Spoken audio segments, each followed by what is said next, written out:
समाज व्यवस्था में उत्पन्न होने वाली गड़बड़ियों के लिए भले ही पूरी तरह शासन सत्ता को उत्तरदायी न ठहराया जा सके, क्योंकि समाज में ऐसे तत्वों का अस्तित्व भी रहता है जो शासन सत्ता को चुनौती देते हैं और उसकी व्यवस्था में रुकावट डालते हैं। पर शरीर के संबंध में ऐसा कुछ नहीं है।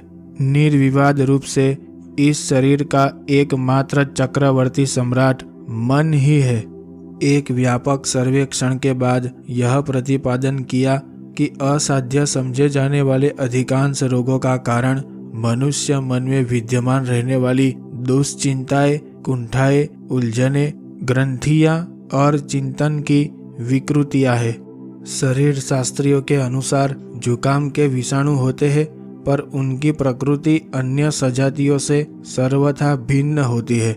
चेचक, पोलिया आदि रोगों का आक्रमण एक बार होने पर शरीर में उस रोग से लड़ने की शक्ति उत्पन्न हो जाती है। फलतः इन रोगों के दोबारा आक्रमण का खतरा नहीं रहता। लेकिन जुकाम के बारे में यह बात लागू नहीं होती। वह कई बार आता है और लगातार बना रहता है। जिस दवा से एक बार अच्छा हो जाता है, दोबारा उससे अच्छा नहीं होता। सही बात तो यह है कि दवाओं से ठीक ही नहीं होता। मन बहलाने के लिए चाहे जो भी दवाएं ली जाती रहे, लेकिन वास्तव में जुकाम की कोई दवा नहीं होती।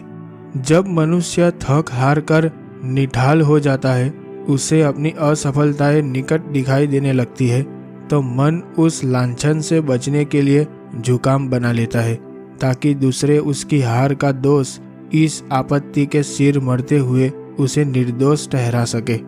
उदाहरण के लिए, खिलाड़ी लोग प्रतियोगिता के दिनों में, विद्यार्थी परीक्षा के दिनों में, प्रत्याशी चुनाव तिथि पर अक्सर जुकाम से पीड़ित होते हैं।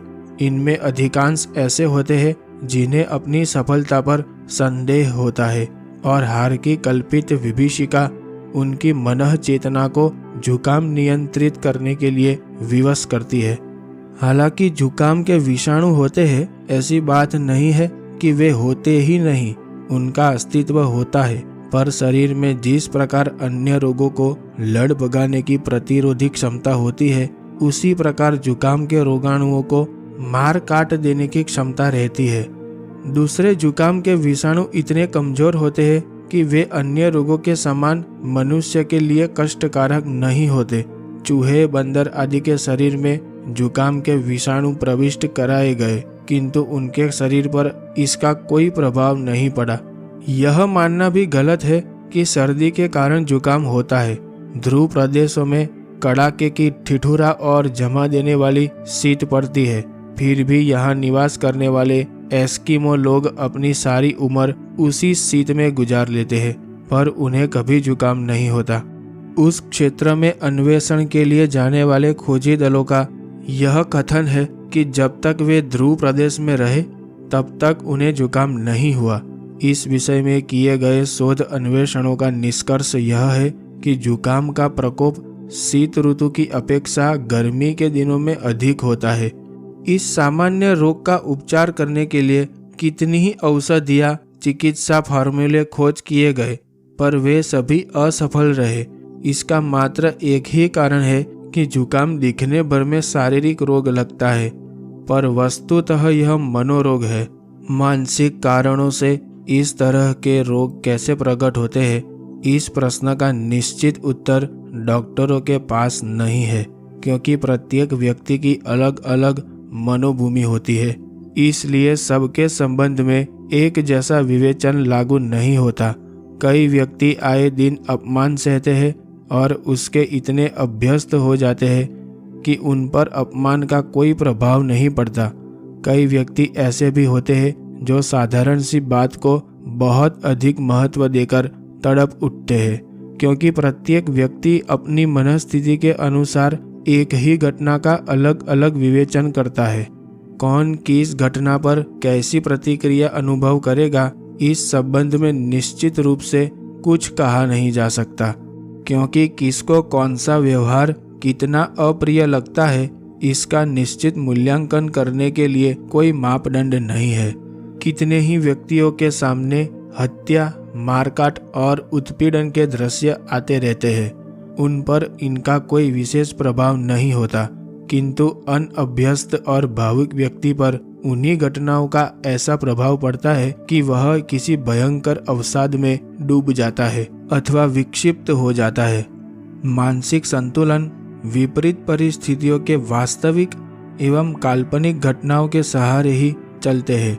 यह व्यक्ति की भावुकता या संवेदनशीलता पर निर्भर करता है कि वह उन्हें मजाक में टाल देता है अथवा साहस समेटकर उससे निपटने का फैसला करता है या भयभीत होकर अपना संतुलन खो बैठता है।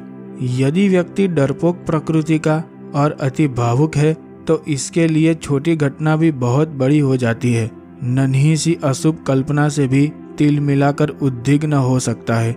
इस प्रकार परिस्थितियों के आघात सर्वप्रथम और संपूर्ण रूप से मानसिक संस्थान को प्रभावित करते हैं, क्योंकि शरीर की गाड़ी मन के निर्देशों पर ही निर्भर रहती है। यही कारण है कि मन के विकृत होने पर शरीर का स्वस्थ बने रहना असंभव हो जाता है। अब तो संगीत को मानसिक रोगों से मुक्ति दिलाने वाली अचूक औषधि माना जाने लगा है। पश्चिमी देशों में संगीत चिकित्सा दिनों दिन लोकप्रिय होती जा रही है। संगीत में भावनाओं को जागृत करने और संबल देने की ही नहीं, उनको परिष्कृत बनाने तथा उनका संतुलन साधने की प्रभावशाली क्षमता है। संगीत के द्वारा मस्तिष्क की उन सिकड़ी हुई मांसपेशियों को शक्ति मिलती है, फलतः व्यक्ति को भावनात्मक बल और आनंद मिलता है।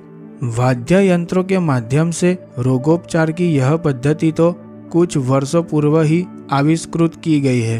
अब चिकित्सा शास्त्रियों का ध्यान इस दिशा में भी गया है कि वाद्य यंत्रों के अलावा गायन का शरीर व स्वास्थ्य पर क्या प्रभाव पड़ता है। बाहरी उपकरण इतना प्रभाव उत्पन्न कर सकते हैं तो स्वयं अपनी वाणी, शब्द और स्वर तो और अधिक प्रभाव उत्पन्न करते होंगे। इस विषय पर चिकित्सा शास्त्रियों का ध्यान भले ही अभी गया हो, परंतु यह तो पिछले काफी समय से जान समझ लिया गया है कि प्रेरणा गीतों का स्वर उच्चारण मनुष्य को न केवल हल्का फुल्का व प्रफुल्लित कर देता है, वरन उसकी कई चिंताओं, दबाव, तनाव तथा समस्याओं के बोझ को भी बड़ी सीमा तक समाप्त कर देता है। भारतीय मनीषियों ने संगीत की इस शक्ति को हजारों वर्ष पूर्व पहचान कर उसका उच्च उद्देश्यों के लिए प्रयोग करना आरंभ कर दिया था। मंत्र साधना का अपना एक स्वतंत्र विज्ञान तो है ही, पर उसमें लय और गति का तालमेल बहुत कुछ संगीत की इस जीवनदात्री क्षमता के प्रयोग का उदाहरण है। अब कोई आश्चर्य की बात नहीं है कि संगीत का स्वास्थ्य प्रयोजन के लिए उपयोग करते करते विज्ञान इस तथ्य को भी बहुत जल्दी स्वीकार करने की स्थिति में आ जाएगा। इसमें कोई संदेह नहीं है कि अधिकांश लोग अपने जीवन को निस्सार, व्यर्थ और निरर्थक अनुभव करते हैं। यही कारण है कि सामान्य रोग, बीमारियों के समय थोड़ी सी प्रतिकूल परिस्थितियां आने पर व्यक्ति मर जाने अथवा जीवन का अंत हो जाने की कामना करने लगता है। बहुत तर व्यक्ति अपने जीवन काल में कई बार आत्महत्या कर लेने की बात सोचता है, लेकिन यह बात अलग है कि वह अपने जीवन का अंत कर लेने का साहस नहीं जुटा पाता। फिर भी कई दुस्साहसी व्यक्ति परीक्षा में असफलता, नौकरी छूट जाने या उन्नति न होने, परिवार में कलह होने, मुकदमेबाजी में हार जाने, ऐसे छोटे छोटे कारणों से आत्महत्या कर लेते हैं। इन कारणों से आत्महत्या करने वालों की संख्या दिनों दिन बढ़ती जा रही है। इसलिए प्रश्न उठना स्वाभाविक है कि आखिर लोग आत्महत्या करते क्यों हैं? मनोवैज्ञानी इस प्रश्न के अलग अलग उत्तर देते हैं। कुछ लोगों का कहना है कि व्यक्ति अपने चारों ओर निराशपूर्ण वातावरण से इतना घबरा उठता है कि उसे इसके अलावा कोई चारा नहीं सूझता। कुछ विश्लेषणकर्ताओं के अनुसार जो व्यक्ति हिंसक प्रवृत्ति के होते हैं और वे इसे व्यक्त नहीं कर पाते, वे इस प्रवृत्ति से स्वयं को ही नष्ट कर लेते हैं। कुछ लोग अपने आप को इतना अकेला और असहाय अनुभव करते हैं कि उन्हें जीवन जीने में कोई लाभ नहीं दिखाई देता और वे सोचने लगते हैं कि क्यों न आत्महत्या कर ली जाए। आखिर जीने में रखा ही क्या है। कोई व्यक्ति आत्महत्या का विचार भावनात्मक उत्तेजना में आकर करने लगते हैं और उस उत्तेजना की स्थिति में कार्यक्रम भी बना लेते हैं। इसके संदर्भ में न्यूयॉर्क की एक घटना है जिसमें एक युवक ने 200 फुट ऊंचे पुल से पानी में छलांग लगा दी थी। संयोगवश उधर से बचाव के लिए पुलिस की नाव भी आ गई। नाव में सवार पुलिस वालों ने उस युवक को बाहर निकलने के लिए कहा और पकड़ भी लिया। इस पर युवक छटपटाने लगा, मुझे अकेला छोड़ दो, मैं मरना चाहता हूँ, मुझे मर जाने दो। इस पर पुलिस वालों ने कहा, ठीक है, हम तुम्हारी इच्छा पूरी किए देते हैं। यह कहकर उन्होंने युवक को निशाना बनाकर बंदूक तान दी तो उसका मरने का उत्साह न जाने कहाँ काफूर हो गया। मनोविश्लेषण आत्महत्या का प्रमुख कारण अवसाद बताते हैं जो किसी भी कारण से उत्पन्न हो सकता है, चाहे वह शारीरिक रोग के कारण उत्पन्न हुआ हो अथवा परीक्षा, प्रेम या प्रतियोगिता में असफलता के कारण। एक लड़का जिसकी मां मर चुकी थी आत्महत्या करने के लिए ढेर सारी गोलियां खा गया। यह बात किसी तरह घर के अन्य लोगों को पता चल गई और उन्होंने उसे दिल्ली के अस्पताल में भर्ती करा दिया। उपचार के बाद जब वह ठीक हो गया तो उसने बताया कि इस प्रकार वह अपनी मृतक मां से मिलना चाहता था।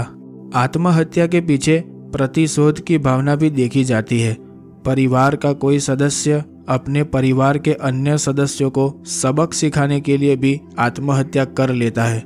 उस समय आत्मघात करने वाला यही सोचता है कि इससे इन लोगों को काफी परेशानियां उठानी पड़ेगी और उन्हें यह पता चल जाएगा कि मैं कितना अच्छा था। कई व्यक्ति अपराध भावना से दबे रहने के कारण भी आत्महत्या कर लेते हैं क्योंकि उन्हें इसके अलावा अपराध बोझ से मुक्त होने का कोई दूसरा अच्छा उपाय सूझता ही नहीं। कुल मिलाकर आत्महत्या का कारण जीवन की व्यर्थता अनुभव होती है और यह सच है कि प्रत्येक व्यक्ति जीवन में एक नहीं अनेक बार अपने जीवन को व्यर्थ तथा कई बार तो भार रूप समझने लगता है। उस भार से छुटकारा पाने के लिए ही वे आत्महनन की बात सोचते हैं। जाने अनजाने में प्रत्येक व्यक्ति के मन में अपने जीवन के प्रति निराशा, हताशा और निरर्थकता की भावना भरी रहती है और समय समय पर विभिन्न रूपों में व्यक्त भी होती रहती है। कभी कभी असफलता जन्य खिन्नता के रूप में, तो कभी थकान के कारण उत्पन्न हुए तनाव के रूप में, कभी अधिक परिश्रम के कारण खीज के रूप में, तो कभी किसी के व्यवहार से क्षुब्ध होने के रूप में। इस तरह के जितने भी निषेधात्मक भाव है वे सब निरर्थकता की बोध की अभिव्यक्तियां है। यदि जीवन व्यर्थ अनुभव होता है तो इसका अर्थ है उसे खिलने ही नहीं दिया गया, खिलने से पहले ही तोड़ दिया गया और न उसमें प्रवाह ही आने दिया। फूल खिलेगा नहीं तो धरती पर गिरेगा भी नहीं, यह निश्चित है। नदी बहेगी नहीं तो सागर तक पहुंच ही नहीं सकती। इस व्यर्थता के बोझ से ही अधिकांश व्यक्ति खिन्न, दुखी, उद्यत, ग्लानि और उद्विग्न हुए देखे जाते हैं। अन्यथा ऐसा कोई बाहरी कारण नहीं जिससे दुखी हुआ जाए। प्रश्न ये उठता है कि व्यर्थता के इस बोझ से कैसे छुटकारा पाया जाए और किस प्रकार जीवन को सार्थक बनाया जाए।